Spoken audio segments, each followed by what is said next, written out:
Welcome back after the break. Asadullah Khan sahab, मुझे ये बताइए कि फाख्ता, कैंची, चिमटा, इस किस्म के निशानात जो हैं वो पीटीआई के मुख्तलिफ हलकों में और भी ज़ाहिर है कि बहुत से ऐसे जिनको अब ये कहा जा रहा है कि बाकायदा डेरोगेटरी हैं, जानबूझकर दिए गए हैं, उन इंतखाबी निशानों की मौजूदगी में साथ में पीटीआई के बहुत सारे प्रॉक्सी कैंडिडेट्स भी खड़े हुए हैं जो इमरान खान की तस्वीर लगा के कैंपेन भी कर रहे हैं। उनके पोस्टर्स कोई नहीं, बैनर्स कोई नहीं उतार रहा। जो जेन्युइनली उनका बैक्ड कैंडिडेट है उनके बैनर्स भी उतर रहे हैं।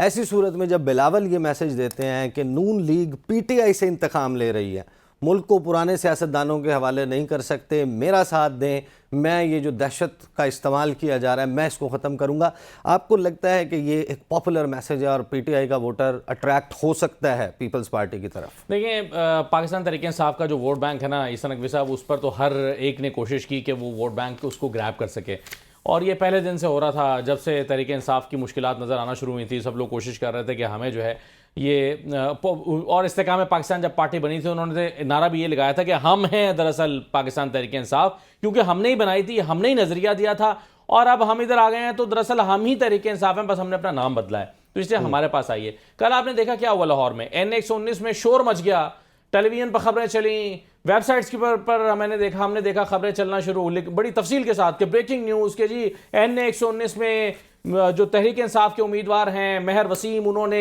मरियम नवाज के हक में दस्तबरदारी का ऐलान कर दिया है और अपने हज़ारों कारकुनों को लेकर शामिल हो गए हैं। अब इस खबर का वॉल्यूम एक तरफ, हकीकत यह है कि वहां पर पीटीआई का उम्मीदवार महर वसीम था ही नहीं, वहां पर शहजाद फारूक 119 में उम्मीदवार है, और ये महर वसीम नामी जो शख्स था ये ख्वाहिशमंद तो था इसको टिकट मिले, लेकिन इस शख्स को टिकट के लिए तहरीक इंसाफ ने कंसीडर ही नहीं किया। जो दो तीन ऑप्शंस थे इस हल्के में, उसमें ये शख्स शामिल ही नहीं था, लेकिन पीटीआई की पॉपुलैरिटी को अपनी ग्रैब करने के लिए या उनका वोट हासिल करने के लिए लोगों को ये मैसेज करना था कि भाई चूंकि पीटीआई वाला अब हमारे साथ आ गया तो पीटीआई के लोग भी हमें वोट दें। और इसी तरह से जो बिलावल साहब हैं वो भी दो तीन तरह के फार्मूले लगाने की कोशिश कर रहे हैं। एक तो वो ये चाह रहे हैं कि पीटीआई के लोग उनको वोट कर दें, फिर वो कहते हैं कि जो आज़ाद उम्मीदवारों का कोई मुस्तकबिल नहीं है उनको वोट ना देना, फिर वो कहते हैं कि जो आज़ाद उम्मीदवार जो जीत जाएंगे उनको हम अपनी पार्टी में शामिल कर लेंगे।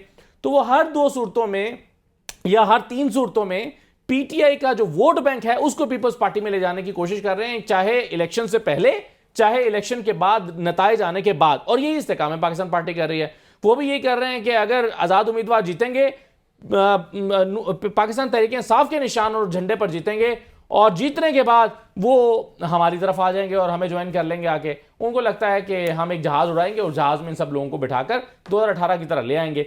लेकिन मेरा सवाल यह है कि 2018 में ये लोग इसलिए बैठ गए थे क्योंकि वो तहरीक इंसाफ की हुकूमत बन रही थी, उसमें शामिल हो गए थे। अब अगर हुकूमत नहीं बन रही होगी इस्तेकाम पाकिस्तान पार्टी के, जिनके अपने 13 लोग हैं, उनमें से 6 में सिर्फ सीट एडजस्टमेंट हुई है, उसमें से भी 3 की हालत पतली है, तो ऐसे में लोग उस जहाज में क्यों बैठेंगे जिनके पास अपने 5-6 बंदे होंगे? तो अभी कॉम्प्लिकेशन बहुत सारी बाकी हैं और इन कॉम्प्लिकेशंस का हल नजर आना बाकी है, क्योंकि सारी सियासी जमातें कोशिश ये कर रही हैं कि जो ज्यादा वोट है वो चूंकि पीटीआई का है तो वोट किसी तरह से हम ले सकें।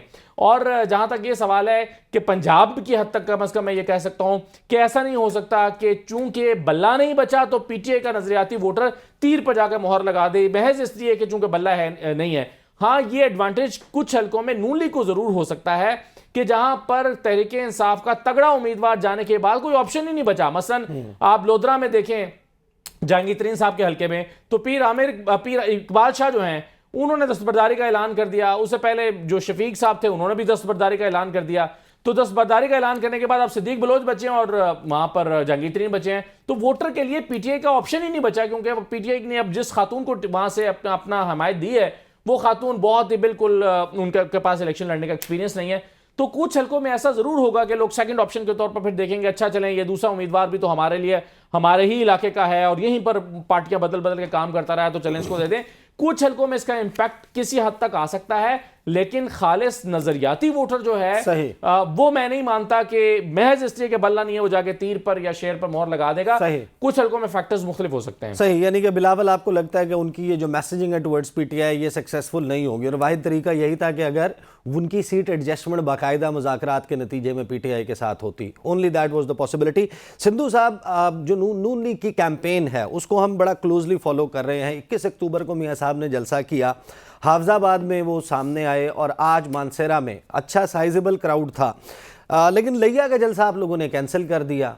फिर लाहौर के हवाले से एक मीटिंग है, उसकी तफसील सामने आई कि मियां साहब और शरीफ फैमिली रैलियां निकालेगी लाहौर में, और वो बस शुरू होने वाला है सिलसिला, और लाहौर में कैंपेन का फोकस हो जाएगा। तो जो सियासी जमातों के कायदीन हैं उनके तो अपने हल्के बड़े तगड़े होते हैं, और वो जाकर अपने उम्मीदवारों की कैंपेन करते हैं, वो जलसे करते हैं। साउथ पंजाब के किसी एरिया में नज़र आ रहे होते, दूसरे इलाकों में जहाँ पर नून लीग का मैसेजिंग आपने ज़्यादा इफेक्टिव तरीके से करनी है, तो फोकस अगर लाहौर होगा कैंपेन का, तो जो आपके बाकी उम्मीदवार हैं उनकी कैंपेन कौन चलाएगा? देखिए सर, अभी सब सारी जगहों पे प्रोग्राम हो रहे हैं। अभी लाहौर में चंद दिन पहले मोहतरमा मरियम साहबा ने अपना बहुत बड़ा जलसा किया। उसके बाद आज 2 जलसे मियां मोहम्मद शहबाज शरीफ साहब के थे, उधर मानसेरा में जलसा था। और मैंने देखा है कि बाकी जमातें भी जो हैं वो फील्ड में हैं और कैंपेन कर रही हैं। एक तो आपको पता है कि सर्दी बहुत ज्यादा है, और दूसरा धुंध भी अंदर धुंध है। सुबह दिन निकलता है, फिर शाम पड़ जाती है, दोपहर तो होती नहीं है, 4 बजे तो धुंध पड़ जाती है। इसके बावजूद बड़ी हिम्मत है सारे मतलब लोगों की भी और उम्मीदवारों की भी, सारे मैदान में है, क्योंकि इस दफा मौसम वाकई बड़ा अनएक्सपेक्टेड सा है। तो बाकी मैं हम समझते हैं कि कारकर्दगी की बुनियाद पे ये इलेक्शन होगी। आप चूंकि वो बार बार इस इलेक्शन सिर्फ 16 माह को ले आते हैं बीच में, जाहिर है that is also pertinent question है। मैं उससे ये नहीं उससे को भाग रहा हूँ, लेकिन आप देखिए कि उससे पहले 2017 में क्या था, और उसके बाद जो 42 माह थी वो किसी और की हुकूमत थी ना, उस 42 माह में क्या हुआ था। तो इन सारे लोगों को देख के करके दूसरा, अभी बार बार अभी मंशूर की भी बात कर रहे थे, मंशूर भी आ गया, सारा कुछ आ गया। बात तो ये कि उस पर अमल करना, क्योंकि ये अब आवाम को इस तरीके से नहीं, बहुत पहले एक नारा लगा था रोटी कपड़ा और मकान, और आज तक रोटी जो है वो मतलब कब्र जो है, मकान जो है कब्र की शक्ल में मिल गया, कपड़े की जगह पे कफन मिल गया, और रोटी की फिर इंसान को जरूरत ही नहीं है। इसलिए बाकी जहां तक कैंपेन का तल्लक है हमारी इधर फैसलाबाद। अच्छा सर, मैं सिंधु साहब, मैं 16 माह का मैं आपको बता दूं, मैं 16 माह का तस्करा बार बार इस वजह से कर रहा हूं, ये आप एज अ पॉलिटिशियन इस बात को बहुत अच्छे से अंडरस्टैंड करते होंगे कि 2019 ऑनवर्ड्स इस मुल्क में 2,59,00,000 वोटर्स का इजाफा हुआ है, और ये 2017 की जो गुफ्तगू है इससे आपको लगता है टेक्निकली कि वो कनेक्ट कर पाएगा, या उसके लिए ये 16 माह का जवाब ज्यादा इंपॉर्टेंट है? इस तरह की सब मैं कभी भी ख्वाबों की दुनिया में नहीं रहता, और ना कभी ऐसी बात करते। ज़ाहिर है वोट तो बाइफरकेट होगा, तकसीम होगा, सब सारी जमातों को मिलेगा। लेकिन जिस तरह से अभी असद भाई ने बात की, बड़ी खूबसूरत तज़किया उन्होंने किया कि अगर बिलावल कहे या दूसरे कहें इस्तेकाम वाले या वट एवर जो भी, तो उनको तो शायद ये वोट ना मिले। लेकिन मतलब हमारे लिए तो एक सॉफ्ट कॉर्नर है वो वोटों का, और हमें मिलेंगे भी जो भी लोगों को, क्योंकि ये बार बार अब जब कहते हैं ना कि एक पार्टी को इलेक्शन नहीं लड़ने दे रहे, ये नहीं कर रहे, वो नहीं कर रहे, उस पे तो सीधा सा एक सिंपल सा है। आप देखिए जिस दिन ये अभी रिसेंट आप देखिए जो गालिम गलोच ब्रिगेड है, हम इस देखो मेरे पास ये है कॉन्स्टिट्यूशन, ये जो अपना है इलेक्शन एक्ट है, इसकी आर्टिकल 205, 208, 209 और 2215, अगर इसका जवाब उनका कोई लॉयर नहीं दे सका वहां पे, तो फिर क्या किया जाए? या तो इसको बंद कर दिया जाए कि कोई पार्टी भी अपने इलेक्शंस ना करवाए, और सुप्रीम कोर्ट ने तो वही केस सुनना जो उसके सामने हो। दूसरा आप देखें, ये गालिब गलोच ब्रिगेड ने भी रिसेंटली क्या किया है कि ईरान का जो अटैक हुआ है उस पर उन्होंने हमारी अपनी ही फौज को मतलब उस पर गालियां निकालना शुरू कर दी। ऐसा नहीं चलेगा। अब लोगों को थोड़ा, दूसरा 21 अक्टूबर को जो आप कह रहे हैं कि सारे जो अभी कर रहे थे मोहतरम काबिल सदर-ए-एहतराम है बीजेपी साहब कि सबको मिलकर बैठना होगा, यही बात 21 अक्टूबर को जब मियां नवाज शरीफ वापस है तो उन्होंने कहा कि अब मसाइल और है, सबको मिल बैठकर इसका हल निकालना होगा, और आप देखेंगे हल निकाला जाएगा। और अल्लाह ताला के फजल से 9 तारीख का जो सूरज है वो मुस्लिम लीग नून की हुकूमत का होगा, और मियां नवाज शरीफ जो है वो वजीर आजम होंगे इंशाल्लाह। सही। अच्छा पीजे मीर साहब, मुझे बताइएगा कि ये जो कॉल है कि मिलकर बैठना चाहिए और सारे मामलात अफाम व तफहीम से करें, चैलेंजेस बहुत ज़्यादा हैं, इसके लिए आपको नहीं लगता कि टाइमिंग बहुत मैटर करती है? इमरान खान साहब की तरफ से जिस वक्त मुसलसल दरवाज़ा बंद था अपोजिशन के लिए, इन जमातों के लिए, वो दरवाज़ा उस वक्त खुला जिस वक्त इमरान खान साहब के लिए हालात बहुत ख़राब हो चुके थे। उन्होंने तब कहा मैं सियासतदानों से बात करूँगा। मियां मोहम्मद नवाज शरीफ इस वक्त जो कुछ हो रहा है, क्योंकि उनको फेवर कर रहा है या नून लीग की सियासत को, तो अभी तो कोई बंदा मेज पे बैठ के बात करने के लिए तैयार नहीं है। इलेक्शन के बाद अगर ये सदा दी जाती है कि चार्टर ऑफ इकोनॉमी बना लें, चार्टर ऑफ नया डेमोक्रेसी बना लें, या डिफेंस और इनके मामलात पर एक कांस्टेंट पॉलिसी बना लें, उस वक्त क्या जो लोग अब ज़ेर अताब हैं वो सुनेंगे बात? सर देखें, इमरान जो है, हमने सारी बचपन में इकट्ठे खेली हुई है क्रिकेट, स्कूल में भी इकट्ठे थे, कैथीड्रल में। वो मार खा के सीखता है, वो उसको समझाओ नहीं सीखता। इसको मैंने कई दफ़ा प्राइम मिनिस्टर हाउस में कहा कि भाई तुम मुफाहमत करो, एक दूसरे से बात करो, बट वो नहीं, वो एक फिक्सेटेड हो गया था, मैं जी पकड़ूंगा, करप्शन करूंगा। और यार करप्शन आप नहीं रोक सकते पूरी दुनिया के अंदर, आप उसको एक कर्टेल कर देते हो, लेकिन पूरी दुनिया के अंदर वो चलती है।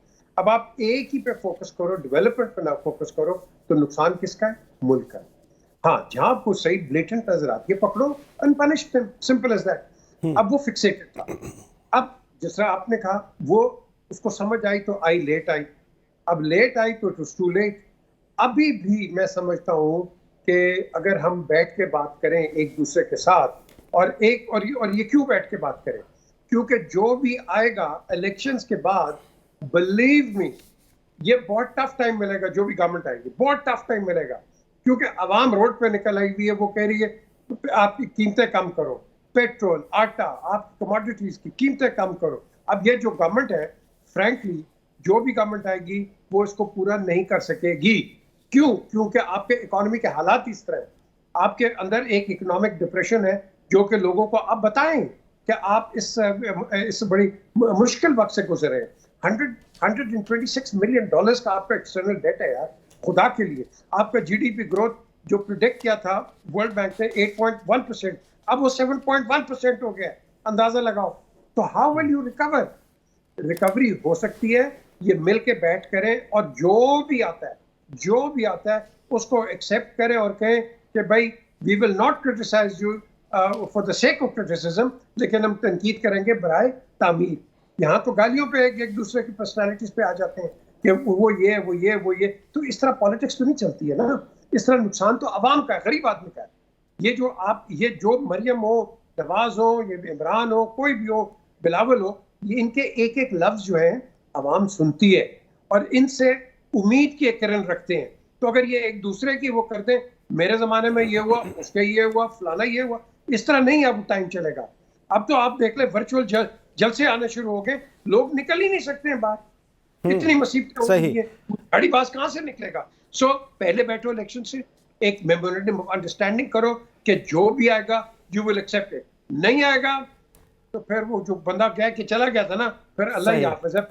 सही। पीजे मीर साहब, मुझे ब्रेक लेनी है, आई कम। ये बड़ा बुनियादी सवाल है कि ये जो रूल्स ऑफ द गेम है, ये सेट करने की बात हो रही है, लेकिन ये रूल्स ऑफ द गेम तो इलेक्शन से पहले सेट होने चाहिए, और हुकूमत जो बनेगी उसके सामने किस किस्म के चैलेंजेस होंगे।